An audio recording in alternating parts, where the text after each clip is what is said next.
Okay, तो last session तक हमने क्या देखा था कि ये जो है मतलब अर्जुन जो है अभी वो युद्ध स्थल पे है ना?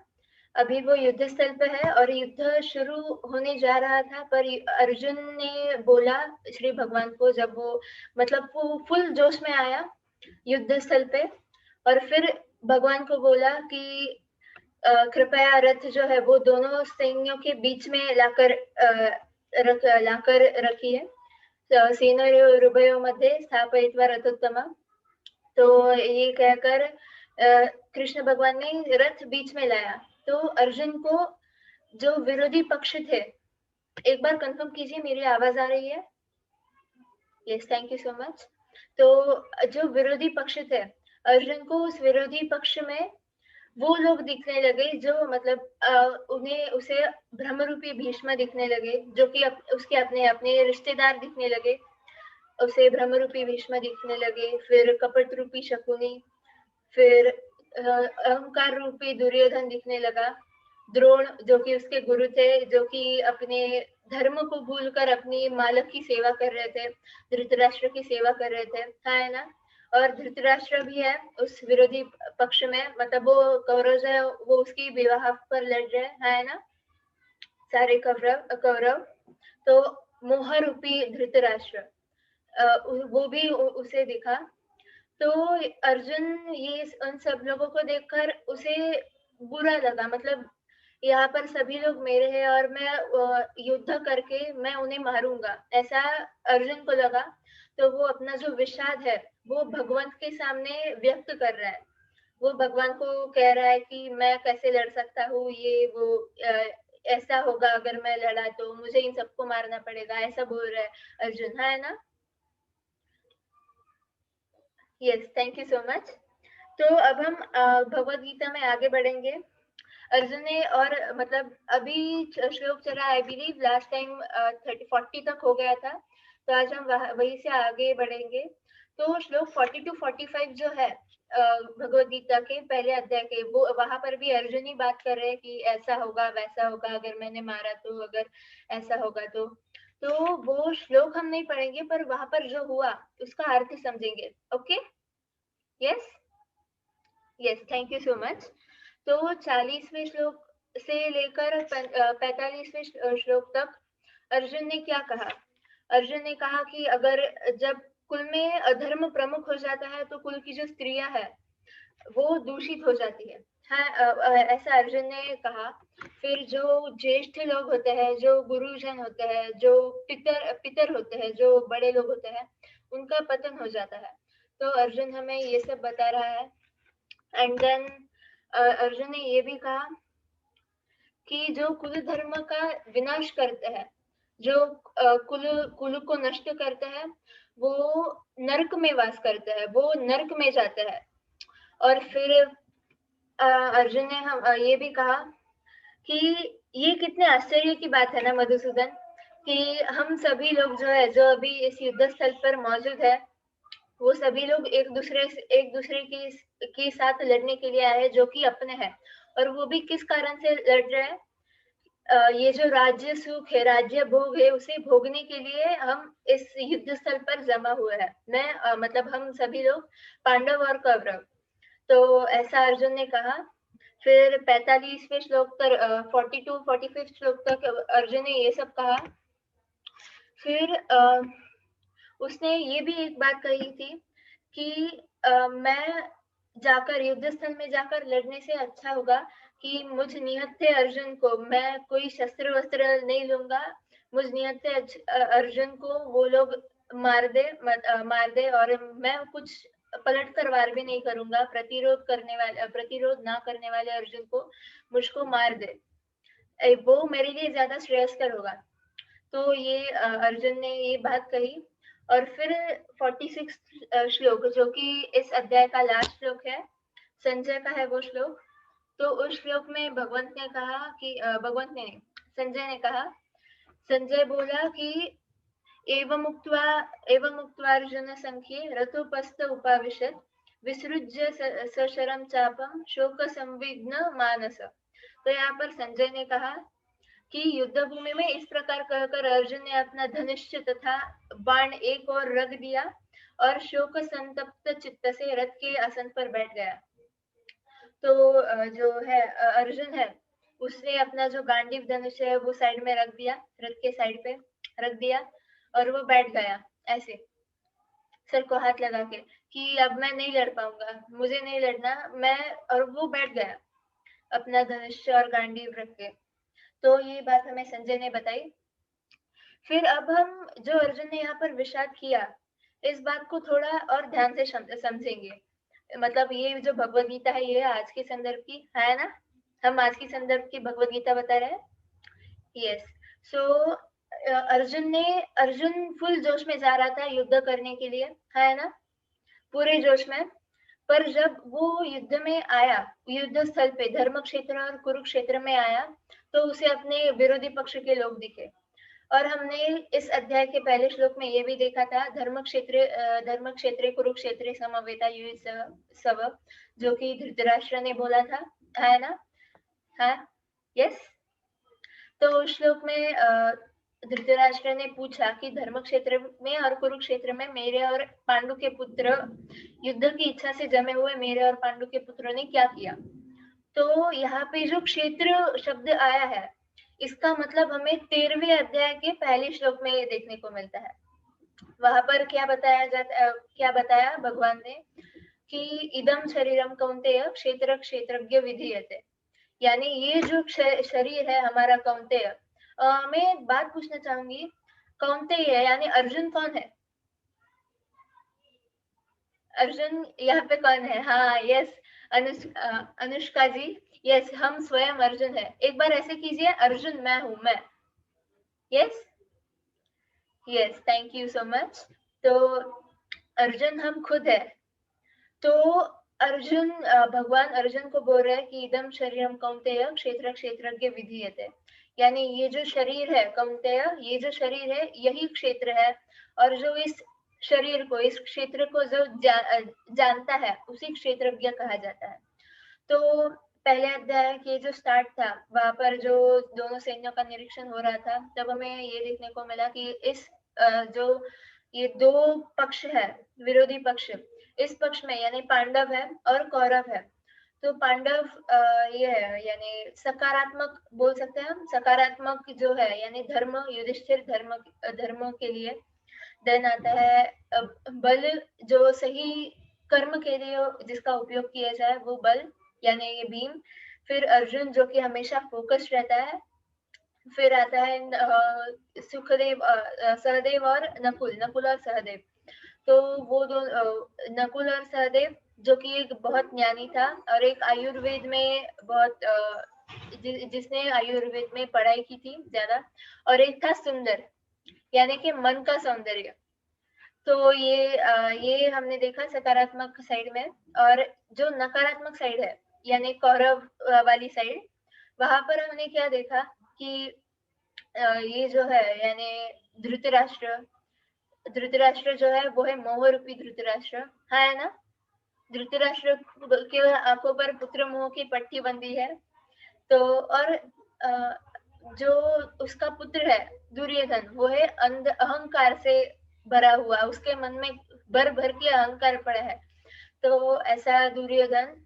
फिर आता है कपट रूपी शकुनी। फिर अहंकार रूपी दुर्योधन हो गया। फिर भ्रम रूपी भीष्म आता है। द्रोण, वो जो कि अपने धर्म को भूलकर अपने मालिक के लिए काम कर रहा है, अपने कर्तव्य को भूलकर। ओके, सो और कर्ण, कर्ण जो है वो अपने संगत में संगत जो है उसे उसके साथ ही जा रहा है, यानी दुर्योधन उसका फ्रेंड था और उसके साथ वो युद्ध कर रहा है या उसके साथ वो गलत काम कर रहा है। तो ये हमने देखा, ये दोनों साइड पे है। तो अभी अर्जुन एक महत्वपूर्ण कार्य करने जा रहा है, युद्ध को जा रहा है, यानी उसे किसे नष्ट करना है? अधर्म को नष्ट करना है। तो जब वो गया युद्ध स्थल पे, तो जब उसे सामने के दिखे, उसे लगे ये सभी अपने हैं, इसलिए वो रुक गया कि वो मतलब वो युद्ध नहीं करना चाहता था। जैसे अब मैं एक एग्जांपल देना चाहूँगी हमारी लाइफ में। अब हम ही अर्जुन हैं, तो हमारी लाइफ में क्या-क्या क्या हो सकता है, इसे हम आज के संदर्भ में देखने की कोशिश करेंगे। तो फॉर एग्जांपल अभी वॉक करना है, वॉक करना भी एक हमारे फ़ायदे की चीज़ है ना? कितने लोग सुबह वॉक को जाते हैं? Okay, thank you. तो वॉक को जाना होता है, कभी-कभी हमें हमें पता होता है कि वॉक को जाना है, फिर हम ये सोचते हैं कि यार वॉक को जाना पड़ेगा, अभी मतलब मुझे जाने का मन नहीं कर रहा है, आलस आ रहा है, कंटाला आ रहा है, तो हम क्या करते हैं, हम देखते हैं, एक तो बारिश, कितने बादल आए हैं, लगता है बारिश आएगी, छाता भी नहीं ले जा सकती। अगर छाता लेके गई तो वो, और बारिश नहीं आई तो वो मुझे पकड़ के चलना पड़ेगा। और अगर बारिश आ गई तो मैं भीग जाऊंगी, अगर मैं छाता नहीं लेके गई तो। फिर हम जाते नहीं है। और ये जो बारिश वाला है, ये हम पूरे साल तो हम यूज नहीं कर सकते, है ना? सिर्फ बारिश के सीजन में यूज कर सकते हैं। फिर जो बाकी के साल में होता है, तब हम क्या यूज कर सकते हैं? पैर। कल एक चक्कर ना मैंने ज्यादा मार ली थी, इसलिए आज के दिन रहने देते हैं, कल से जाते हैं, कल से नहीं, कल से ठीक है, आज नहीं। तो ऐसा होता है। तो ये जो है, इसे हम अपना भाव मानते हैं। अर्जुन ने भी क्या किया, जो नकारात्मकता है उसे अपना माना, और उसे छोड़ने को वो तैयार नहीं था। तो इसके लिए वो विषाद कर रहा है, अर्जुन विषाद कर रहा है कि मैं ऐसे कैसे कर सकता हूँ, इनको कैसे मार सकता हूँ। वैसे ही हम करते हैं कि मतलब, और ये जो है ना, ये हमें वो कर्म नहीं करना है, इसलिए हम ये सारे कारण देते हैं, युद्ध ना करने के लिए सारे कारण देते हैं कि अगर युद्ध किया, ये सब मर गए तो कुल की स्त्रियां दूषित हो जाएंगी, गुरुजन है वो उनका पतन हो जाएगा। तो हम कारण देते हैं कर्म ना करने के लिए, वो जो इम्पोर्टेंट कर्म है वो ना करने के लिए। तो हम यहाँ पर हमने पहला अध्याय कंप्लीट कर लिया है। अब हम बढ़ते हैं दूसरे अध्याय की तरफ, गीता का सार। यहाँ पर हम जो 7वां श्लोक है, दूसरे अध्याय के 7वें श्लोक तक हम देखेंगे। तो पहला श्लोक है, संजय उवाच तम तथा कृपयाविष्टम् अश्रुपूर्णकुलेक्षणं विषीदन्तमिदं वाक्यम् उवाच मधुसूदन। तो संजय ने कहा, करुणा से व्याप्त, शोकयुक्त और अश्रुपूरी आंखों वाले, नेत्रों वाले अर्जुन को देखकर मधुसूदन ने ये शब्द कहे। तो ये भगवद गीता में ये पहला श्लोक है, भगवान ने कहा हुआ। तो भगवान क्या कह रहा है? श्री भगवान उवाच कुतत्स्वाकश्मलमिदं विषमे समुपस्थितम् स्वर्ग्यं कीर्ति कर्म अर्जुन। तो यहाँ पर अर्जुन, भगवान ने अर्जुन से पूछा कि हे अर्जुन, तुम्हारे मन में ये कल्मश आया कहाँ से? यह उस मनुष्य के लिए तनिक भी अनुकूल नहीं है जो जीवन के मूल्य को जानता हो। इससे उच्च लोक की नहीं अपितु अपयश की प्राप्ति होती है। तो ऐसा भगवान ने अर्जुन को कहा कि एक मिनट दीजिए। Yes, thank you. तो यहाँ पर भगवान ने कहा अर्जुन से कि ये जो मतलब ये तुम्हारे मन में ये जो विचार आया, ये कहाँ से आया? तुम एक क्षत्रिय हो और तुम्हारे लिए यह तनिक भी अनुकूल नहीं है कि तुम अपने कार्य से धर्म का विनाश करने से पीछे हट रहे हो। यहाँ पे भगवान ने अर्जुन को ये भी कहा कि अर्जुन, तुम नपुंसक ना बनो, तुम अपने कार्य से पीछे ना हटो। तो यहाँ पर भगवान ने ये शब्द कहे। और फिर ये जो श्लोक है, इसके बाद, ये भगवान का पहला श्लोक है भगवद गीता का। तो इसके बाद भी अर्जुन ज्ञान देने लगा फिर से कि मैं ऐसा कैसे कर सकता हूँ। उसके बाद अर्जुन ने ये भी कहा था कि विरोधी पक्ष में जो द्रोण है, भीष्म है, वो द्रोण उसके गुरु है, भीष्म ज्येष्ठ है, उन्हें मैं मारकर क्या करूंगा, मैं कैसे मार सकता हूँ? तो ये कहा, अर्जुन ने उन श्लोक में कहा, जो कि है तीसरा श्लोक, चौथा, पांचवा और छठे श्लोक तक। तो छठे श्लोक में, एक मिनट दीजिए। तो छठे श्लोक में अर्जुन ने ये कहा कि मुझे मेरे जो इंद्रियों को सुखाने वाला ये जो शोक है, ये मुझे इसको दूर करने का कोई उपाय नहीं मिल रहा है। तो अर्जुन ने ये कहा, और आपने ये भी देखा होगा कि जो सेकंड श्लोक है, मतलब भगवान का जो श्लोक है, कुतस्वाकश्मलमिदं, उसमें भगवान ने उससे पूछा, पर तब तक अर्जुन पूर्ण समर्पित नहीं था, उसने पूर्ण समर्पण नहीं किया था अपने गुरु की तरफ। वो आई नो की बीमारी में था, मुझे पता है कि इन्हें मारना जरूरी है, पर इन्हें मारकर ये होगा जो कि अच्छा नहीं है, जो हमारे लिए कुल के लिए अच्छा नहीं है। तो ये इसने अर्जुन ने कहा। और जब समर्पित होना एक शिष्य के लिए सबसे जरूरी बात है। अगर शिष्य समर्पित नहीं है तो जो गुरु है, मतलब गुरु है, वो ज्ञान नहीं दे पाता। और अगर गुरु ने ज्ञान दे भी दिया तो शिष्य जो है उसने वो लिमिटेड रहता है। जैसे मैंने बोला अभी कि आयनों की बीमारी में रहता है, मतलब वो लिमिटेड अपनी जो माइंडसेट है उसे लिमिटेड रखता है और वो सीखने के लिए पूरा तैयार नहीं होता। तो और जब ऐसी स्थिति आती है तब गुरु साइड में भी अगर बैठा हो ना तो दिखता नहीं है, अगर पूर्ण समर्पण हो। फॉर एग्जाम्पल ये आप देख सकते हो, गुरु जो है वो साइड में है बैठा है, पर ये जो अर्जुन जो है वो समर्पित नहीं है, इसलिए अभी तक उसे अपना जो प्रॉब्लम है उसका उसे कह सकते हैं, उसका कंक्लूजन नहीं मिला, ये नहीं मिला, उसका क्या कह सकते हैं, उस प्रॉब्लम का सोल्यूशन नहीं मिला, क्योंकि वो समर्पित नहीं था। तो वो समर्पित नहीं था। फिर उसने बोला कि द्रोण है वो मेरे गुरु है, उन्होंने मुझे धनुष्य बाण चलाना सिखाया और मैं उन्हीं धनुष्य बाण से आज उन्हीं मारूं, कैसे कर सकता हूँ मैं। तो फिर जब अर्जुन को कुछ नहीं दिखता, मतलब वो सब पूरा ब्लैंक हो जाता है, जब वो कंफ्यूज हो जाता है कि अब मैं क्या करूं, तब ये श्लोक आता है दोस्तों, दूसरे अध्याय का 7वां श्लोक, जो है कि कार्पण्य दोषोपहत स्वभाव पृच्छामि त्वां धर्म सम्मूढ़ चेता यच्छ्रेयस्यानिश्चितं ब्रूहि तन्मे शिष्यस्तेहं शाधि मां त्वां प्रपन्नम्। तो यहाँ पर अर्जुन जो है वो पूर्ण समर्पित हो जाता है। अर्जुन कहता है कि अब मैं अपनी कृपण दुर्बलता के कारण अपना कर्तव्य भूल गया हूँ और सारा धैर्य खो चुका हूँ। इसी अवस्था में मैं आपसे पूछ रहा हूँ कि जो मेरे लिए श्रेयस्कर है हो उसे निश्चित रूप से बताए। अब मैं आपका शिष्य हूँ और आपका शरणागत हूँ, कृपया मुझे उपदेश दें। यहाँ पर अर्जुन ने पूर्ण समर्पित कर दिया और फिर भगवंत ने आगे बोला। तो ये हम नेक्स्ट गुरुवार को आरसी सर बताएंगे। पहले हम इस श्लोक की थोड़ी सी बात करते हैं। जब हम पूर्ण समर्पित जो होता है ना, एक मिनट दीजिए।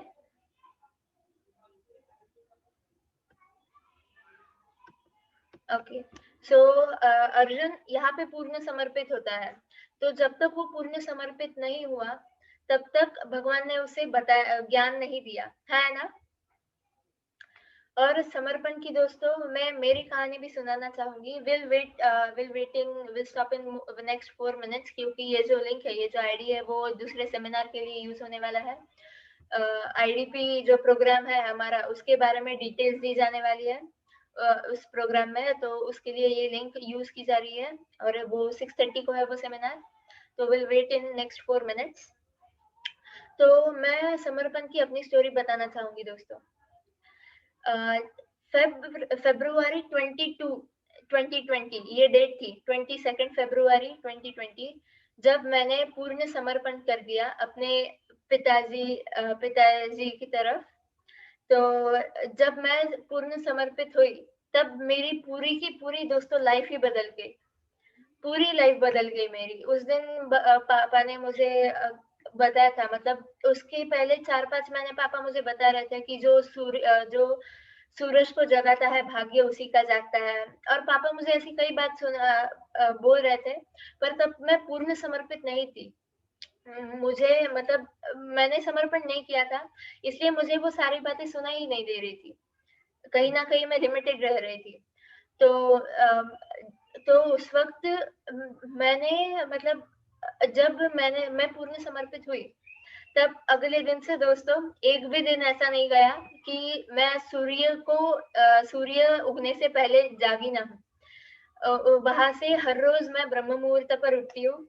तो जब मैंने पूर्ण समर्पण किया तो मेरी पूरी की पूरी दोस्तों लाइफ ही चेंज हो गई। मतलब वो उसके बाद का जो मेरी लाइफ बनी, वो जैसे कि एक नया जन्म हो मेरे लिए, वैसा था मेरे लिए। तो मैं बहुत यानी धन्यवाद देती हूँ मेरे गुरुओं को, मन से धन्यवाद देती हूँ जो जिन्होंने मुझे गाइडेंस दिया। और इसी के साथ ही दोस्तों आज हम यहाँ पे रुकते हैं, इसी शिक्षा के साथ कि हमें पूर्ण समर्पित होना चाहिए गुरु की तरफ। तो आप सभी का धन्यवाद मुझे सुनने के लिए। और कल से जो है कल से यानी नेक्स्ट गुरुवार से पिताजी आएंगे, और वो गीता सुनाएंगे हम सभी लोगों को। और एक इनविटेशन मैं आप सभी को देना चाहूंगी। ये जो आने वाला सैटरडे है उस तब मेरी जो पहली किताब है उसका इनॉग्रेशन होने वाला है। उस किताब का नाम है मेरी भगवद गीता राजेश्वरी, जो कि मेरे पापा है, उन्होंने मुझे गाइड किया वो बुक लिखने के लिए, उन्होंने मुझे इंस्पायर किया और वो बुक लिखी। तो उसका इनॉग्रेशन है ऑन यस सभी का धन्यवाद। Yes thank you so much. तो उसका इनॉग्रेशन है 5 AM मतलब 5 AM क्लब में सुबह सैटरडे को। तो मैं आप सभी को विनती करना चाहूंगी कि आप सभी लोग वहां पे आए और मुझे प्रोत्साहन दे, मुझे शुभकामनाएं दे। तो यही मेरी आप सभी से एक विनती है। सभी का धन्यवाद। और मैं वो जो सेशन है 5 AM क्लब उसकी, यस सभी का धन्यवाद, उसके लिंक अभी मैं ग्रुप डिस्क्रिप्शन में डाल देती हूँ। कृपया 1 मिनट का वक्त दीजिए मुझे।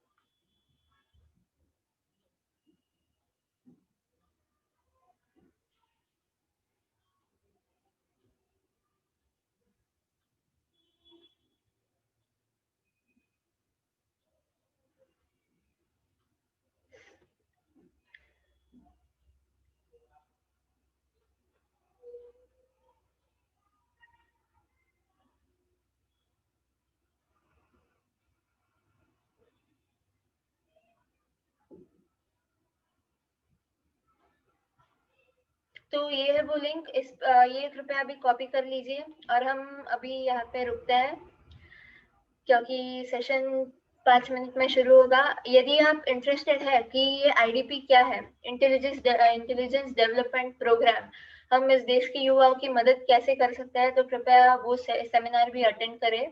वो अभी 6:30 बजे से है लाइव जूम पे। इसी लिंक को क्लिक करके आप उस सेशन को ज्वाइन हो सकते हैं। तो सभी का मन से धन्यवाद। थैंक यू सो मच मुझे सुनने के लिए। आप सभी का धन्यवाद।